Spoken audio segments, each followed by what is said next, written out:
एक छोटे से गांव का स्कूल था, सरस्वती विद्यालय।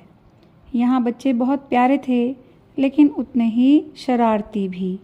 कोई घंटी बजते ही क्लास से भाग जाता, कोई होमवर्क करने के बजाय आम के पेड़ पर चढ़ जाता, कोई सवाल पूछने पर हंसकर कह देता कि गुरुजी मुझे तो नींद आ रही है। सबसे शरारती बच्चा था राजू। उसकी शरारतें पूरे स्कूल में मशहूर थीं। एक दिन गणित के टीचर ने उससे पूछा, राजू यदि तुम्हारे पास 10 आम हैं और 3 तुमने खा लिए तो बताओ कितने बचे।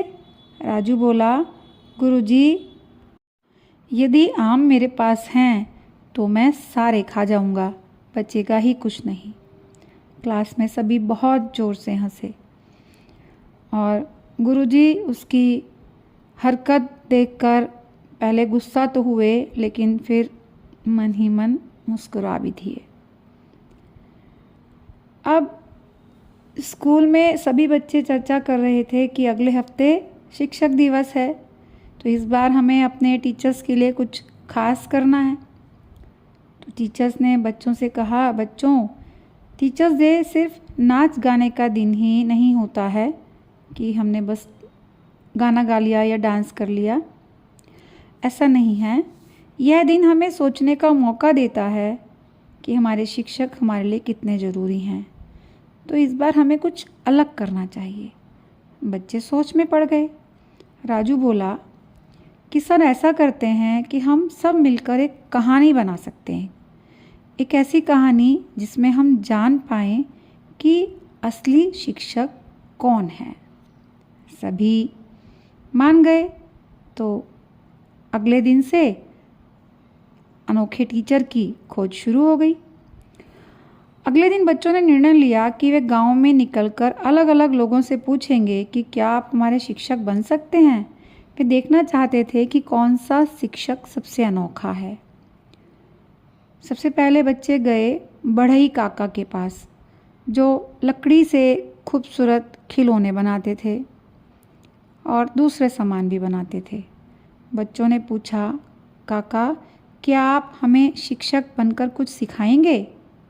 तो काका बोले, बिल्कुल। देखो लकड़ी चाहे कितनी भी टेढ़ी मेढ़ी हो, मेहनत और लगन से उसे सुंदर आकार दिया जा सकता है। इंसान भी ऐसा ही है, अगर कोशिश करो तो कोई भी सीधा और अच्छा बन सकता है।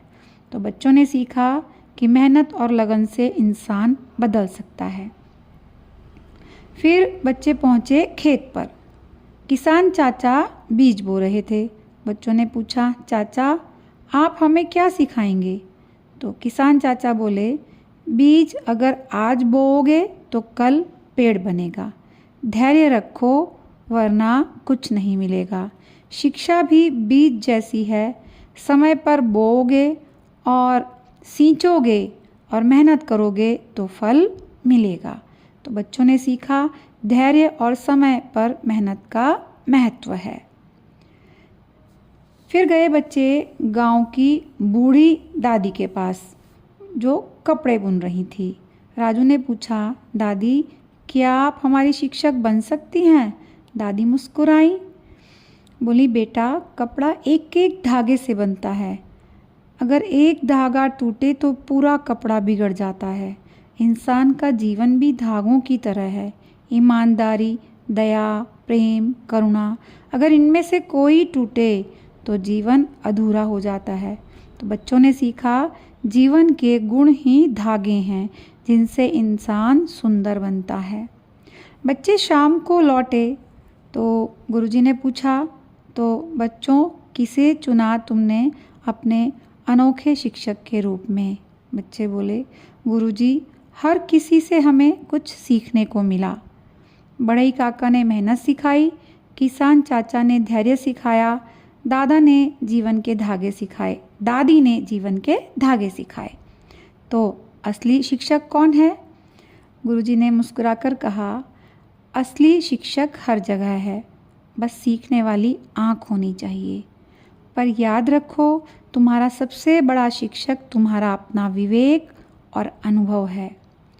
टीचर्स डे पर स्कूल सजाया गया। सभी ने बहुत अच्छा नाटक प्रस्तुत किया। राजू ने बढ़ई का किरदार निभाया, सीमा ने किसान चाचा का रोल प्ले किया और गीता ने बुनकर दादी का। नाटक के अंत में सबने कहा कि गुरु केवल किताबों में नहीं, गुरु खेत में भी है, गुरु मेहनत में भी है, गुरु धैर्य में भी है, गुरु हर अनुभव में छिपा है। तो नाटक देखकर सभी की आंखें नम हो गईं। अंत में उनके प्रिंसिपल मंच पर आए और बोले, बच्चों, आज तुमने हमें ही सिखा दिया कि शिक्षक केवल वह नहीं जो किताबें पढ़ाए, बल्कि वह भी है जो जीवन का रास्ता दिखाए। माता पिता हमारे पहले गुरु हैं, प्रकृति हमारी महान गुरु है और जीवन का हर अनुभव हमारा अनोखा शिक्षक है। पर एक बात याद रखना, शिक्षक चाहे कोई भी हो, सबसे ज़रूरी है सम्मान और कृतज्ञता। जो सम्मान देना जानता है वही सीखना भी जानता है। तो बच्चों ने कहा थैंक यू। तो इस कहानी से हम सीखे कि असली शिक्षक सिर्फ क्लासरूम में नहीं होते। हर व्यक्ति, हर परिस्थिति और हर अनुभव हमें कुछ न कुछ सिखाता है, लेकिन सबसे बड़ा शिक्षक है हमारा अपना विवेक और टीचर्स का, गुरुजन का मार्गदर्शन।